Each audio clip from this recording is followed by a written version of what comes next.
Aujourd'hui, 4 parcs nationaux au programme, le premier aux États-Unis, à Glacier, puis au Canada, d'abord à Waterton, ensuite à Banff et enfin à Jasper.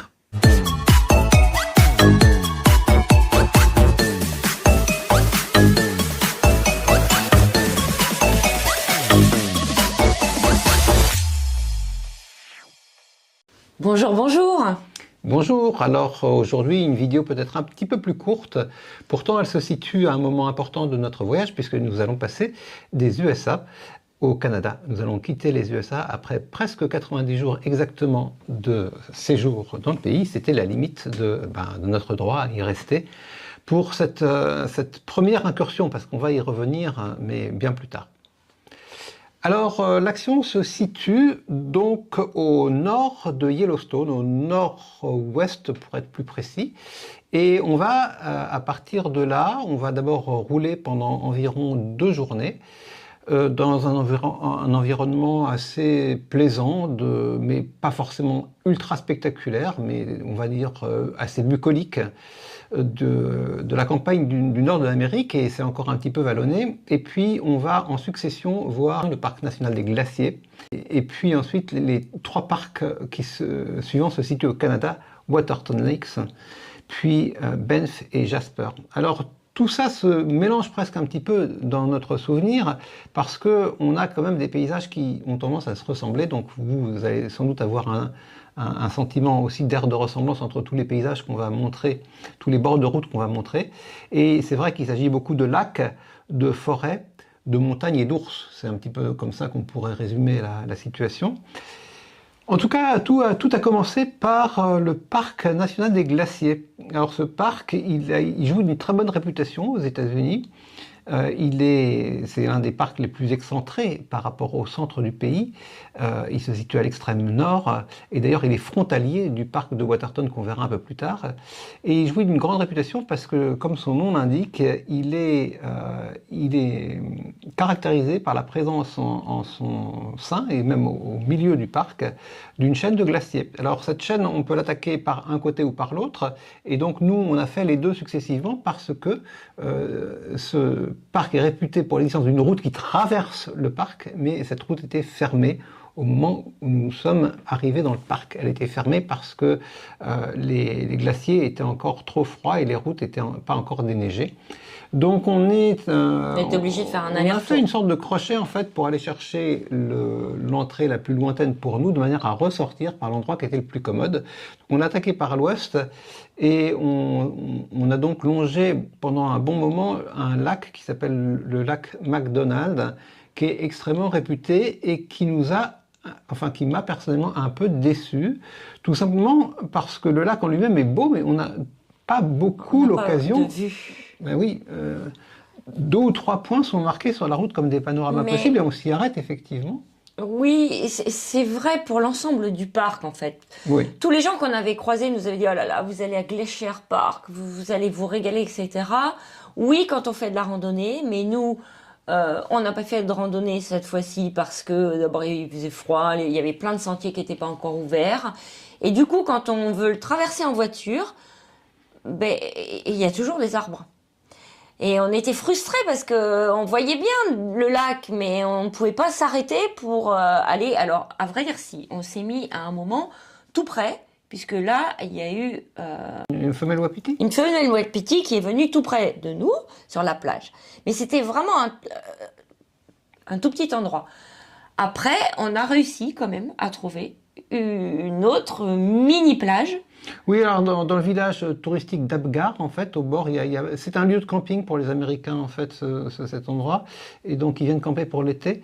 Et il y a un très joli petit village touristique dont on va revoir un peu la même... oui, partout. En gros, ouais, le même type un peu plus tard. C'est assez cosy, hein. C'est pas du très haut de gamme, mais c'est pas bas de gamme non plus, c'est joli, en fait, ça fait penser un petit peu au petit village qu'on pourrait imaginer en Alsace ou en Suisse. C'est très bien fini. Et donc on a eu ponctuellement de beaux panoramas, mais tout dépendait en somme beaucoup des qualités de la lumière, des nuages. On a plutôt eu beau temps, donc on n'a pas eu à se plaindre, mais surtout, encore une fois, on a été un peu frustré d'avoir le sentiment d'être enseveli sous les sapins. Ben oui. Et donc on peut dire en somme que pour nous, Glacier National Park, c'est un parc qui se visite bien sans doute en randonnée, mais pas si bien en voiture, sauf si on le traverse complètement, ce qu'on ne pouvait pas faire à ce moment-là. Donc finalement on s'est pas éternisé, on a vite fait le tour, on a réattaqué le parc de l'autre côté, mais on a eu un peu la même impression, quoique j'ai trouvé personnellement le côté est un peu plus plaisant que le côté ouest, mais c'est du même ordre. Oui. Et puis assez rapidement on a pris la route du Canada. Alors cette route du Canada, il y avait plusieurs possibilités. On a échoué à passer la frontière par un tout petit poste frontière qui était perdu au milieu des montagnes. Et puis on l'a passé un petit peu plus loin. Ça se passe très naturellement, avec le sourire. Il n'y a vraiment aucun souci en termes de formalité. Les douaniers non seulement sont sympathiques, mais ils donnent des conseils touristiques pratiquement. Donc ça s'est vraiment très bien passé pour nous.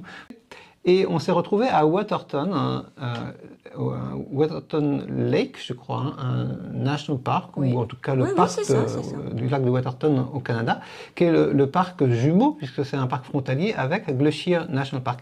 Et curieusement, alors qu'on aurait pu penser que ça allait être exactement la même chose, eh ben on a eu une bien meilleure expérience à Waterton, parce que le paysage était plus ouvert, il y avait moins d'arbres, l'aménagement est ainsi fait que les routes donnent vraiment accès à des panoramas lointains et permettent de repérer la faune. Et donc là, on a eu enfin l'occasion de voir de la faune, ce qui n'était presque pas le cas à Glacier.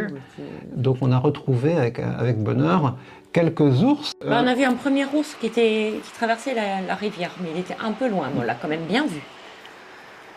On avait plusieurs ours comme ça, un peu fugitivement, mais la vraie scène qui nous a marqué, c'était la mère ours avec ses petits. Qui de nouveau étaient sur la route et les petits...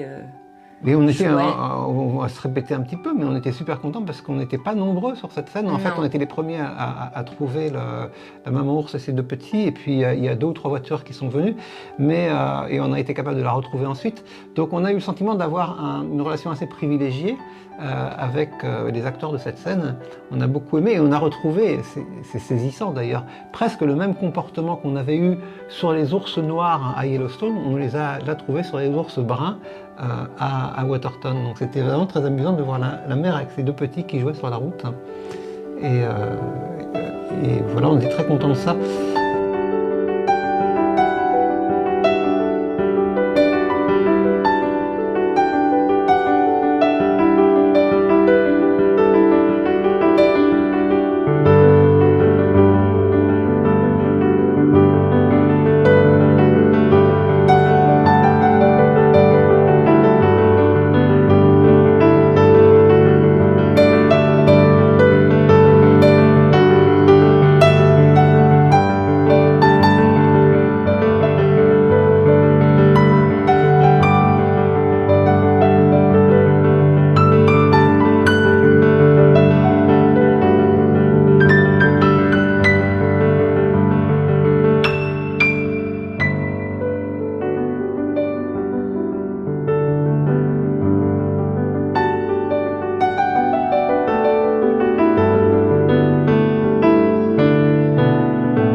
Cette route, on l'a fait plusieurs fois. On a fait beaucoup d'allers-retours. Et là, on a vu quand même beaucoup d'ours. On va pas tous vous les mettre parce qu'ils sont plus ou moins loin.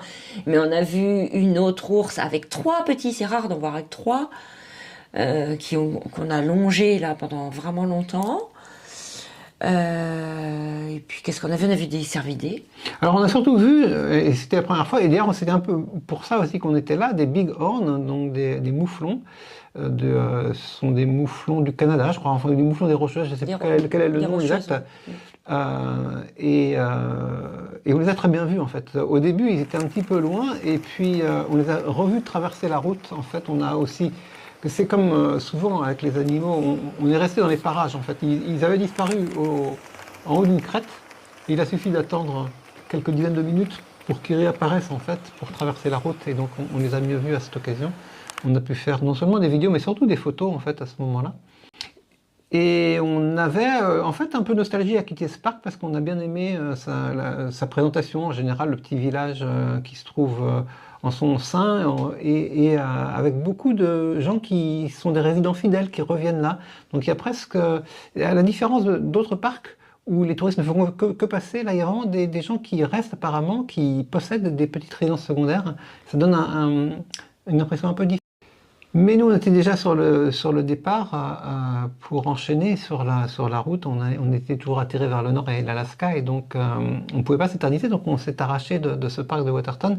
Et là, on a roulé quand même un peu plus longtemps pour aller en faisant une sorte de passage au large de Calgary pour ensuite aller trouver les deux parcs les plus fameux des Canadian Rockies, les Rocheuses canadiennes, qui s'appellent Banff et Jasper. Alors, on a commencé par Banff, qui est plus au sud. Premier camping au Canada. Et je sais pas le combien depuis qu'on est parti, mais en fait, on n'est pas souvent au camping. Et nous avons la possibilité de faire un petit feu. Moi, j'aime bien, donc je dis oui. Et alors, il faut qu'on se serve ici. Et c'est vraiment le bonheur parce que on prend le nombre de bûches dont on a besoin. Et si on en prend trop, on les rendra demain matin. Mais il y a une bonne soirée qui s'annonce. Fraîche, bah oui, fraîche, forcément, si on fait un feu. Trop bien. Et on n'a pas trouvé énormément de choses à voir à Banff. Alors, il se trouve qu'il y a une curiosité qui est une sorte d'hôtel-château. Il s'appelle le château des Rocheuses, qui est un immense édifice qui a été construit par la compagnie de chemin de fer canadienne il y a une centaine d'années pour développer le tourisme. Et le tourisme a continué de se développer depuis lors. Donc c'est resté une sorte d'icône du village de Banff. Village ou petite ville d'ailleurs, assez plaisante en elle-même. Mais il faut savoir que là encore, on a retrouvé peut-être quelque chose qui se rapproche davantage de Glacier que de Waterton, c'est-à-dire qu'il y a beaucoup de randonnées à faire. Et en ce qui nous concernait, d'abord il y a des randonnées qui étaient encore fermées pour la saison. Et puis nous, on voulait plutôt essayer de découvrir un grand nombre de paysages accessibles en voiture. Et on n'a pas trouvé énormément de choses à Banff, on a revu quelques ours, donc on va mettre des ours et principalement des vidéos de bord de route en illustration, parce que c'est ce qu'on a vu principalement. Au Visitor Center, la fille nous avait dit que quand même il fallait faire une petite balade à pied qui était vraiment assez rapide et vraiment très très belle. Ok, on y est allé, on a longé une chute d'eau. Franchement, ça nous a pas plu. D'une part, et d'autre part, il y avait beaucoup de monde. Et ouais, il y avait un monde. On n'a pas été charmé par tout ça. Par contre, là, ce qui était sympa, c'est qu'il y avait des petits chipmunks, qui savaient qu'il y avait des touristes et que les touristes, ils font ce qu'il faut pas faire. Ils donnent parfois des fruits secs. Mais ils sont marrants, quoi, parce qu'ils montent, ils sont absolument pas apeurés. Donc ça, c'était rigolo. Et puis on a pris la direction du nord, on a continué notre route, et là on s'apprêtait à aller à Jasper. Et finalement, on peut se demander quel est le meilleur entre Banff et Jasper. Et la réponse pour nous, c'est ni l'un ni l'autre, c'est ce qu'il y a au milieu en fait. C'est-à-dire cette route est vraiment très belle et elle traverse une sorte. Alors ça s'appelle Icefield. C'est une sorte de calotte glaciaire en fait qui s'apparente à ce qui existe aussi en Patagonie ou plus au nord en Alaska. Et c'est un endroit où les glaciers se touchent les uns les autres, plus ou moins, parce qu'on est assez haut, mais surtout le climat est très continental. Donc ça donne des très beaux paysages de cime enneigé. On ne sait plus où donner de la tête en matière de photos. On n'a pas été très bon, parce que nos appareils ne sont pas très bons non plus en photo de paysage, et que c'est difficile de gérer la glace et le soleil. Et puis même de rendre compte de l'étendue du truc. Alors en plus, il y a la dimension spatiale, mais il y a aussi la dimension vraiment de difficulté à capter la lumière sur la glace. Et surtout qu'on a eu énormément de chance. Alors il y a du soleil, mais il y avait aussi des nuages, et les nuages deviennent tout blancs. Le ciel était bleu, il y avait un contraste énorme parce qu'il y avait du soleil. Le problème, c'est ça, c'est le contraste. Mais sur la route, il y a aussi un très bel endroit qui s'appelle le lac Louise, où il est recommandé de s'arrêter. Et donc on s'est arrêté. Effectivement, le lac de Louise est un très beau lac. On a fait une longue balade le long du lac et on l'a faite assez tard. C'est vraiment ce qui s'apparente presque à une randonnée pour nous, parce qu'on a dû marcher 3 heures peut-être le long de ce lac. Et on est arrivé tout à fait au point du jour. On a vu de très jolis oiseaux sur le chemin, mais surtout le très très beau turquoise du lac C'était Louise. magnifique. Donc, L'eau était gelée. C'était magnifique, magnifique. Et là aussi, il y a un très bel édifice, un très bel hôtel de luxe qui est au bout du lac. Donc ça donne une dimension imposante en fait à l'ensemble du panorama. Voilà, et en fait, c'en était déjà presque terminé de notre traversée de ces différents parcs. Ils devraient traverser plus qu'on s'y est attardé. Et pour nous, ils nous laisseront le souvenir, je crois, de parcs qui sont beau et spectaculaire par certains côtés, mais où on n'a pas eu le sentiment d'avoir vraiment trouvé la bonne façon de profiter, d'exploiter au mieux les richesses qui peuvent recéler. Et puis malheureusement, Jasper, depuis notre passage, il n'y en a plus. Le village a entièrement brûlé avec les incendies qu'il y a eu au début d'été. Et il n'y a plus rien du tout. Le parc est, je ne sais pas s'il est fermé, en tout cas...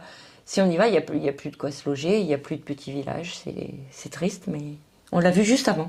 Oui, c'est une zone, toute la zone de Banff, Jasper, et puis ensuite ce qu'il y a au nord, est très sujet aux incendies de forêt. Les incendies de forêt sont des phénomènes naturels qui font partie de la vie de la nature, et c'est une vraie difficulté d'installer des habitations permanentes et des petits villages au milieu de ces grandes forêts de sapins, parce que les pompiers font tout ce qu'ils peuvent, mais parfois la catastrophe est inévitable. En matière de faune, ce qu'on a vu à cet endroit-là, c'est d'abord, on a revu des bighorns, des mouflons. Ils sont assez familiers apparemment, enfin assez communs dans cette zone générale du Canada, et on a eu la chance de les revoir très bien. Ouais, on a eu de la chance parce que souvent on les voit, mais ils sont dans les montagnes. Nous, ils étaient tout près. Ceux-là étaient statiques, donc et on les a vraiment. Bon, on a eu de la chance. Je crois d'ailleurs que j'ai été repéré. Moi, il me semble. Et puis après, il y avait du monde, mais il me semble me souvenir. Peu importe. Oui. Ils étaient un petit peu en hauteur, mais dans une très belle position pour les photographier, sans mérite particulier de notre part. Et puis comme beaucoup de bêtes à cornes en train de se gratter en permanence la tête. Plus loin, on a vu des chèvres des montagnes. À l'occasion du passage de Icefield sur cette route-là qui relie les deux parcs de Banff et Jasper, il y a un endroit qui est réputé pour la présence de ces chèvres des montagnes, et donc on les a bel et bien vus. Cette fois-ci là, c'était plus une petite troupe qui était assez agitée parce qu'ils étaient en train de chercher de la nourriture. Et il y avait ils étaient en mouvement le long de la route, et alors les mâles, ils sont en permanence en train de se chipoter, quoi, de se foutre des coups de corne.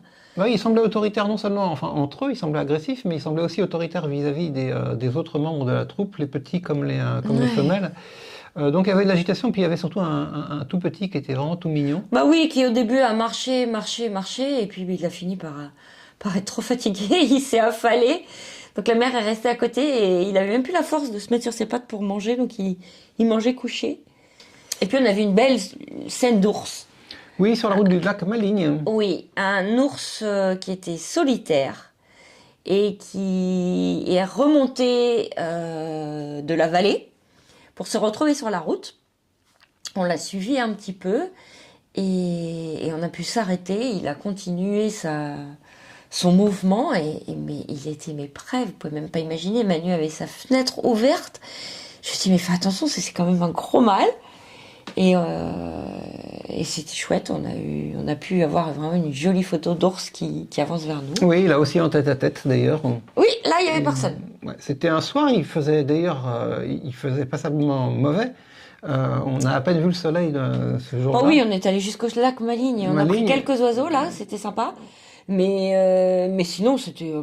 Voilà, tout le monde était un peu découragé, était resté au village, j'ai l'impression. Et puis nous, on était sur la route. Tout seul sur la route. On a été récompensés par cette rencontre. Voilà qui achève cette vidéo. C'est une vidéo un petit peu de transition, comme ce segment était pour nous un segment de transition, avant d'attaquer vraiment le Grand Nord. Et avant d'arriver au Grand Nord, on va vous présenter la semaine prochaine la route du Grand Nord, c'est-à-dire Alaskan Highway, qui est un réseau d'autoroutes un peu mythique pour les voyageurs au long cours qui nous emmène vers l'Alaska. On ne va pas encore tout à fait y arriver, mais on sera sur la route. À la semaine prochaine! Bonne semaine à tous!